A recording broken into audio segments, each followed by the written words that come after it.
Το πρόβλημα της αναζήτησης ενός στοιχείου σε πίνακα είναι ιδιαίτερα ενδιαφέρον λόγω της χρησιμότητάς του σε πλήθος εφαρμογών. Υπάρχουν αρκετές μέθοδοι αναζήτησης σε πίνακα και εξαρτώνται κυρίως από το αν ο πίνακας είναι ταξινομημένος ή όχι. Μία άλλη παράμετρος που λαμβάνεται υπόψη είναι αν όλα τα στοιχεία είναι διαφορετικά μεταξύ τους ή όχι. Τα στοιχεία τα οποία αναζητώ μπορεί να είναι αριθμητικά ή αλφαριθμητικά. Η αναζήτηση είναι μία από τις 8 βασικές λειτουργίες επί των δομών δεδομένων και μία από τις 5 τυπικές επεξεργασίες επί των πινάκων. Η λειτουργία της αναζήτησης είναι εκείνη κατά την οποία προσπελάβνονται οι κόμβοι μιας δομής προκειμένου να εντοπιστούν ένας ή περισσότεροι κόμβοι που να έχουν μία δεδομένη ιδιότητα. Εμείς εδώ θα μελετήσουμε 2 αλγορίθμους αναζήτησης, τη σηριακή σε αυτό το βίντεο και τη διαδική σε επόμενο. Η σηριακή είναι πιο απλή, λιγότερο αποτελεσματική, αλλά μπορεί να χρησιμοποιηθεί σε όλους τους πίνακες. Από την άλλη, η διαδική είναι πιο αποδοτική, αλλά έχει ένα προαπαιτούμενο. Πρέπει ο πίνακας να είναι ταξινομημένος.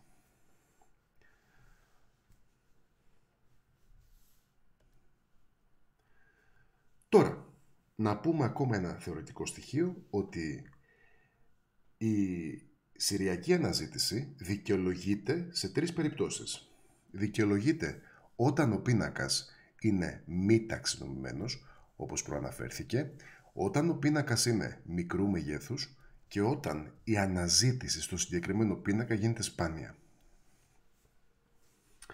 Πάμε λοιπόν να εφαρμόσουμε τη σηριακή αναζήτηση σε ένα πίνακα α με 9 στοιχεία και ας υποθέσουμε ότι αναζητούμε το στοιχείο 5. Θεωρούμε ότι τα στοιχεία είναι μοναδικά, δεν υπάρχει κάποιο στοιχείο 2 φορές και μόλις βρω το αναζητούμενο στοιχείο σταματάω το ψάξιμο. Άρα θα σαρώσω τα στοιχεία γραμμικά με τη σειρά και θα ελέγχω μέχρι να βρω το 5 ή μέχρι να τελειώσουν τα στοιχεία του πίνακα.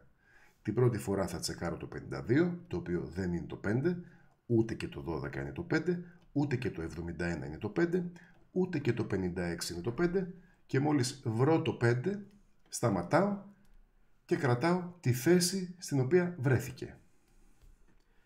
Πάμε λοιπόν τώρα να το υλοποιήσουμε προγραμματιστικά αυτό. Για να το δούμε. Θα πάμε λοιπόν να αναπτύξουμε ένα πρόγραμμα στο οποίο έχουμε διαβάσει ένα πίνακα α με 9 στοιχεία και ένα key που είναι το αναζητούμενο στοιχείο. Θα αρχίσουμε να σαρώνουμε τον πίνακα, αλλά όχι με τη δομή επανάληψης για, αλλά με μια δομή επανάληψης η οποία θα σταματά νωρίτερα μόλις βρεθεί το αναζητούμενο στοιχείο. Μπορούμε να επιλέξουμε είτε την όσο είτε τη μέχρι ότου. Για να σταματάμε θα έχουμε μια λογική μεταβλητή, την οποία θα την πω βρέθηκε. Αρχικά θα είναι ψευδής και μόλις βρεθεί το αναζητούμενο στοιχείο θα γίνεται αληθής. Επίσης θα κρατάμε τη θέση του αναζητούμενου στοιχείου και αρχικά, επειδή δεν το έχουμε βρει, θα βάζουμε στη μεταβλητή θέση μία τιμή εκτός ορίων του πίνακα. Μπορούμε να βάλουμε το 0. Σε πίνακα με 9 στοιχεία, όπως το παράδειγμά μας, μπορούμε να βάλουμε και την τιμή 10. Αρχίζουμε και σαρώνουμε τον πίνακα από την αρχή και λέμε όσο δεν έχει τελειώσει ο πίνακας, που έχει 9 στοιχεία, και όσο δεν το έχουμε βρει το αναζητούμενο στοιχείο ακόμα, επανάλαβε.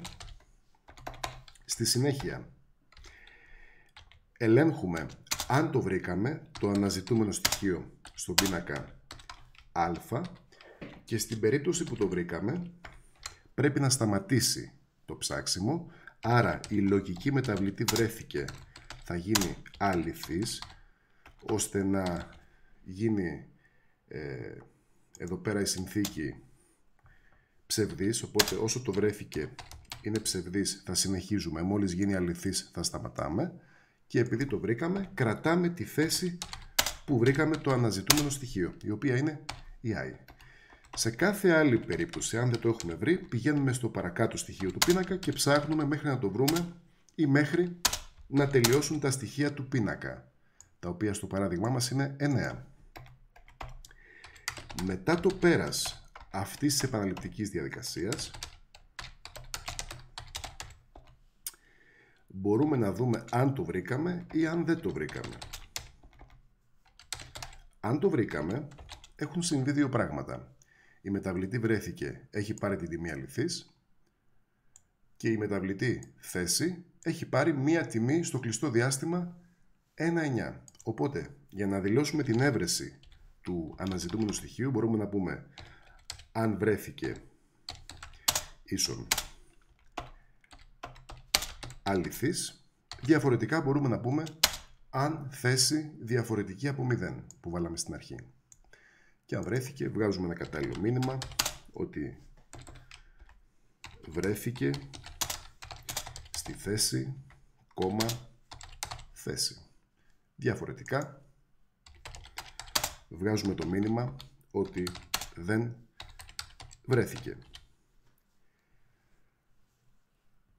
Αυτή ήταν λοιπόν η σηριακή αναζήτηση.